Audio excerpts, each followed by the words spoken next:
মাদক মামলায় কারাগার থেকে মুক্তি পেয়েছেন চিত্রনায়িকা পরীমণি। বুধবার 1 সেপ্টেম্বর 9:37 কাশিমপুর কেন্দ্রীয় মহিলা কারাগার থেকে বেরিয়ে উপস্থিত জনতাকে হাত তুলে শুভেচ্ছা জানান। এ সময় তার ডান হাতে ডোন্ট লাভ মি বীচ আঁকা দেখা যায়। এর আগে সকাল 9:21 আইনজীবী নীলাঞ্জনা রিফাত সুরভির কাছে তাকে হস্তান্তর করেন কাশিমপুর কারা কর্তৃপক্ষ। পরে 9:37 বের হন।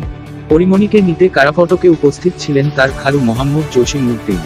মঙ্গলবার 31 আগস্ট দুপুরে পরীমণির জামিনের আদেশ দেন ঢাকার মহানগর দায়রা জজ কে এম ইমরুল কায়েস। নারী, অভিনেত্রী ও অসুস্থতা বিবেচনায় 50,000 টাকা মুচলেকায় তিনি পরীমণির জামিন মঞ্জুর করেন। কিন্তু গতকাল তার জামিনের কাগজপত্র কারাগারে না পৌঁছায় মুক্তি দেয়নি কারা কর্তৃপক্ষ। এদিন পরীমণির পক্ষে জামিন শুনানি করেন তার আইনজীবী মুজিবুর রহমান, নীলাঞ্জনা রিফাত, সুরভি, কামরুজ্জামান চৌধুরী সহ অনেকে। অপরদিকে রাষ্ট্রপক্ষের আইনজীবীরা জামিনের বিরোধিতা করেন। উভয় পক্ষের শুনানি শেষে আদালত জামিনের আদেশ দেন। গত 4 আগস্ট রাতে রাজধানীর বনানীর বাসায় প্রায় 4 ঘণ্টা অভিযান চালিয়ে পরীমণি ও তার সহযোগীকে আটক করে র্যাব। তার বাসা থেকে বিভিন্ন ধরনের মাদকদ্রব্য জব্দ করা হয় বলে জানানো হয়। আটকের পর তাদের নেওয়া হয় র্যাব সদর দফতরে।